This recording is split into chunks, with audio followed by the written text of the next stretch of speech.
Signal faible du 23 juillet 2026. Du côté des librairies, le Bélial publie D'or et de fer de Jack Vance, une parution qui remet en lumière un auteur essentiel pour qui aime la fantaisie érudite et les mondes baroques. Tandis que la revue Bifrost prépare un numéro consacré à Roland C. Wagner, cette figure tutélaire de la SF hexagonale à qui l'on doit les futurs mystères de Paris et Rêve de gloire. Les grands prix de la saison viennent de rendre leur verdict. Le Grand Prix de l'imaginaire a couronné Aatea d'Anouk Faure chez Argile dans la catégorie reine du roman francophone. Un titre qui aura décidément tout raflé cette année, du prix Christine Rabin au prix Imaginal des bibliothécaires. Tandis que le livre des passages d'Alex Landragin s'impose côté roman étranger. Audrey Plenay, elle, remporte le prix Rognier-Né pour Saint-Onia, fresque vénitienne et nanotechnologique saluée pour son world building, et l'Ursula K. Le Guin Prize vient de dévoiler sa liste courte de 9 titres, où l'on retrouve avec plaisir la britannique Claire North pour Slow Gods, aux côtés notamment de Premi Mohamed et de Borachung. Outre-Atlantique, l'américain Andy Weir, le romancier de Seul sur Mars et de Projet Hail Mary, reçoit cette année le prix Robert A. Heinlein, une distinction qui salue les œuvres de science-fiction et les écrits techniques capables d'inspirer l'exploration spatiale humaine. Les parutions américaines se bousculent par ailleurs, portées notamment par The Seed of Destruction, 6e et dernier volet du cycle Nexus House de Rick Campbell, space opéra militaire encore inédit en français. Au cinéma, l'été demeure placé sous le signe des franchises et des retours nostalgiques. On pense à leur ressortie événement des 2 films Évangélion de 1997, Death and Rebirth, puis La fin d'Évangélion, projetés chacun sur une soirée unique pour les 30 ans de la saga, mais aussi à Evil Dead Burn, 6e volet de la mythologie horrifique portée par Souheila Yacoub. La rentrée s'annonce riche également en bande-annonce, avec la promesse d'un nouveau visuel pour Avengers Doomsday, tandis que Les Maîtres de l'Univers vient tout juste d'arriver sur Amazon Prime Video, faute d'une sortie en salle française. Quant aux jeux vidéo, ils confirment en ce moment la vitalité du space opéra et du récit dystopique. Zero Space, un jeu de stratégie en temps réel matinée de science-fiction, vient de débarquer en accès anticipé sur PC, avec ses batailles spatiales et sa campagne narrative ambitieuse. Chez Capcom, Pragmata, cette expérience mystérieuse, mêlant piratage informatique et affrontement armé, est quant à elle disponible depuis avril, après 5 années d'attente. On surveille aussi de près l'arrivée du très attendu Halo Campaign Evolved, qui verra pour la toute première fois le Major débarquer sur console PlayStation. Entre-temps, les productions indépendantes ne chôment pas, à l'image de Farlands, cette simulation de vie à l'ambiance spatiale qui vient d'atteindre sa version 1.0, invitant à quitter la métropole surpeuplée pour restaurer une petite planète. Enfin, parlons gros sous. L'été cinématographique 2026 aura offert un contraste saisissant entre 2 pointures du 7e art. Chez Spielberg d'abord, l'histoire d'un pari qui n'a payé qu'à moitié. Disclosure Day, sorti le 12 juin, avait pourtant frappé fort dès son premier week-end, avec 44 millions de dollars engrangés aux États-Unis, le meilleur démarrage de la carrière du réalisateur pour un film original. Mais l'enthousiasme s'est vite étiolé. Dès le second week-end, les recettes chutaient de 62%, sanction sans appel d'un public partagé et d'une concurrence féroce.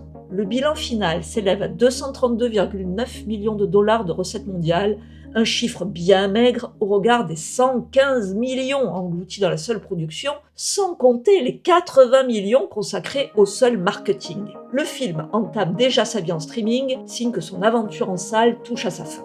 Et si le public a boudé, ce n'est peut-être pas un hasard. Le film ressort en effet la vieille fable du grand complot gouvernemental façon Zone 51, un folklore tellement éculé qu'il a plus sa place dans une émission de complotistes du dimanche soir que dans un scénario signé David Koepp. Pire encore, Spielberg semble s'auto-plagier sans complexe. Le duo d'initiés, choisi par les extraterrestres, rejoue presque à l'identique le schéma de rencontre du 3e type. La scène de séduction enfantine recycle la logique de la maison de Hansel et Gretel, transformée en farandole de jouets scintillants.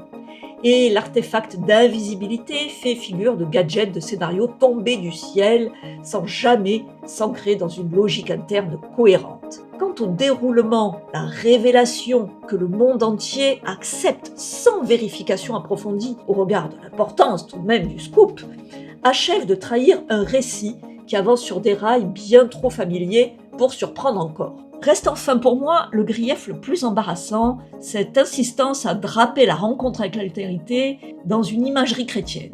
Le résultat tient presque de l'excès de confiance en la marque Spielberg elle-même, comme si le nom seul suffisait à faire passer des recettes datées pour une œuvre neuve.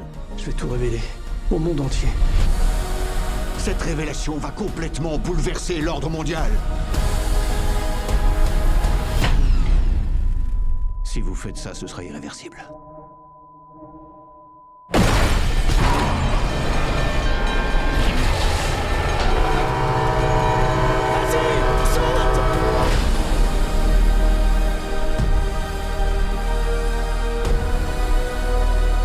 Pourquoi il ferait une chose pareille? Quand l'heure sera venue, tout deviendra évident.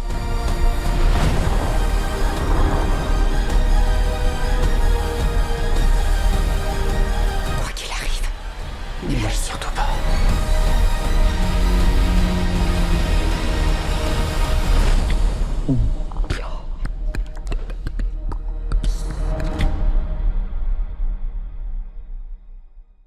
De l'autre côté, Christopher Nolan livre une toute autre démonstration. L'Odyssée a récolté à elle seule et dès son premier week-end 264,1 millions de dollars à travers le monde, davantage que l'intégralité de la carrière en salle du film de Spielberg. De quoi rappeler qu'à Hollywood, entre un inédit qui a le goût du déjà-vu et un mythe 3 fois millénaire rendu à sa jeunesse, le public a parfois vite fait son choix.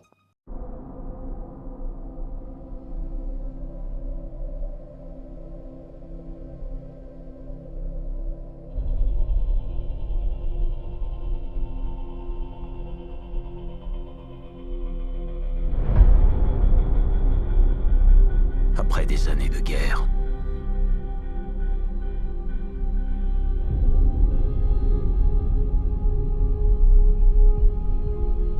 nul ne pouvait se dresser entre mes hommes et la terre natale.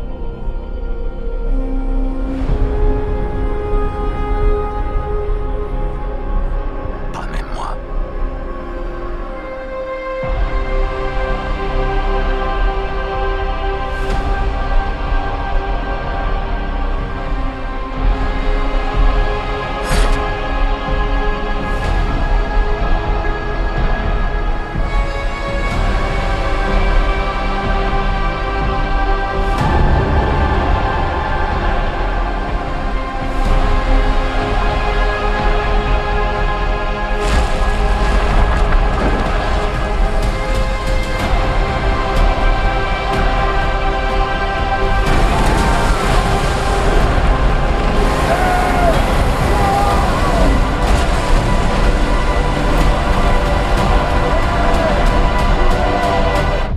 Promets-moi de rentrer. Et si je ne peux pas?